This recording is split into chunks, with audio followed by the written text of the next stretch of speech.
10 दिन के आसपास का वक्त बचा हुआ है, ऐसे में क्या उम्मीदें हैं इंडस्ट्री की, ये समझना ज़रूरी है। हमारे साथ राजीव यादव जी हैं, सीनियर वाइस प्रेसिडेंट है ऑरिगो कमोडिटीज़ के। सर, स्वागत है आपका ईटी न्यूज़ स्वदेश पर। सर, पहला अनुमान क्या है, एग्री सेक्टर के लिए आप लोगों की क्या डिमांड है, क्या चाहते हैं कि बजट में क्या ऐसा हो कि एग्री सेक्टर में काफ़ी बदलाव आ जाए? Vishmohan ji, as always, thank you so much for having me on the call. Uh, and I would like to use this platform to convey my message to the government. And I'm not only representing my company, but I would also represent the larger agri industry as such. So from that perspective, you'll have to give me some time. I have a couple of points to be made. So my first request would be कि आप जो आपने futures का ban लगा रखा है, आप please उसको हटवाइए, because that was the only price discovery mechanism which was available, and hence, there's a lot of darkness which exists in the market today, and that has to go away. So for that, the futures ban has to go away. And I would even go a step further ahead कि यहाँ पे आप mutual funds को, यहाँ पे आप foreign investors को भी अलाउ कीजिए. That's my first point of the day. Okay, यानी वायदा बैन हटाने की मांग है और साथ ही यहाँ पे एफपीआईज की पार्टिसिपेशन एग्री सेक्टर में भी बढ़ाने की बात हो रही है। चलिए सर, अब अगला सवाल होगा खाने के तेल पर इंपोर्ट ड्यूटी को लेकर। क्या लग रहा है, क्या सरकार इस बार इंपोर्ट ड्यूटी बढ़ा सकती है? क्या उम्मीद की जा रही है आप लोगों की तरफ से? So on that point, I would say that the current domestic refiners are suffering. There's a lot of refined olein, which is getting imported into India at low prices, and because of which our local refiners are not doing well. And hence, I would request the government to kindly increase the duty on RBD palm oil.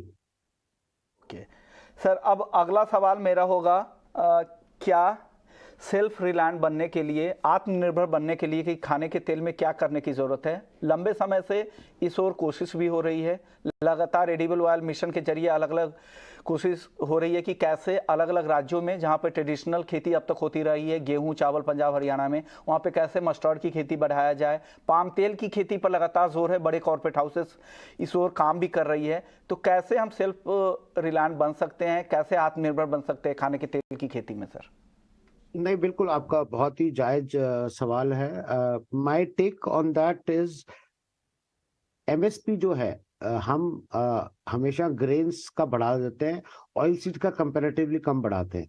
तो हमारे को आज की तारीख में oil seeds का और pulses का एमएसपी का हाइक जो होता है वो ग्रेन्स के कंपैरिजन में हायर होना चाहिए. इसकी वजह से धीरे धीरे, see the other part is today we take lot of pride in saying कि हम शुगर एक्सपोर्ट कर रहे हैं, हम राइस एक्सपोर्ट कर रहे हैं, बट प्रैक्टिकली वो हम अपने देश से फ्रेश वाटर एक्सपोर्ट कर रहे हैं, which I am totally against with. What I'm trying to say is, Punjab और हरियाणा में हमारे को मस्टर्ड, हमारे को पल्सेस को ग्रो करने की जरूरत है और गवर्नमेंट का उसमें सहयोग बहुत ही महत्वपूर्ण है. ओके, अब बात सर गेहूं की कर लेते हैं। गेहूं को लेकर हालांकि अभी भी पिक्चर बहुत साफ नहीं है, लग तो रहा है कि उत्पादन बेहतर हो, लेकिन जिस हिसाब से मौसम वापस से विपरीत दिशा में फिर से चलनी शुरू हो गई है तो फिर से चिंता बढ़ी है। क्या लग रहा है आपको, क्या इंपोर्ट ड्यूटी हटाने का वक्त आ गया है ताकि बढ़ती महंगाई पर काबू पाया जा सके? I totally agree with your question, and my answer to your question is yes. Today, we have reached a stage where we require to reduce the import duty from 40% to 0%, and at the same time,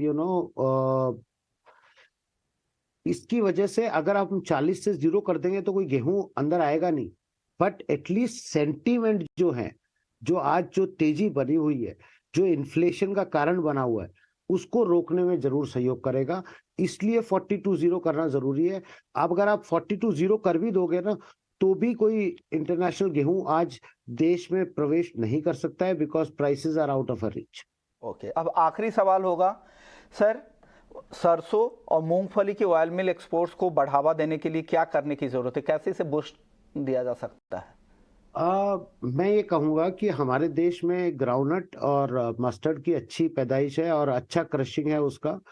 but जो उसका जो raw material बनता है, जो जिसको हम groundnut मील बोल लो या आप रेपसीड मील बोल लो, उसका एक्सपोर्ट हमारे लिए बहुत ज़रूरी है।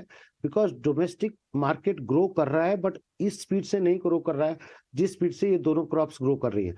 तो मेरा सेंस ये है कि अगर गवर्नमेंट अगर इनको एक्सपोर्ट करने में हमें थोड़ा बहुत इंसेंटिवाइज करती है, तो कहीं न कहीं हमारे लिए बहुत ही आगे आने वाले समय में बेनिफिशियल रहेगा।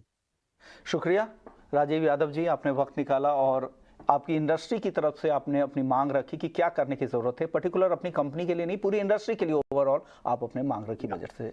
बजट थैंक के यू बाद सो क्या मच। कुछ होता है फिर से आपसे रिएक्शन लेंगे पोस्ट बजट। चलिए सर, चलिए अब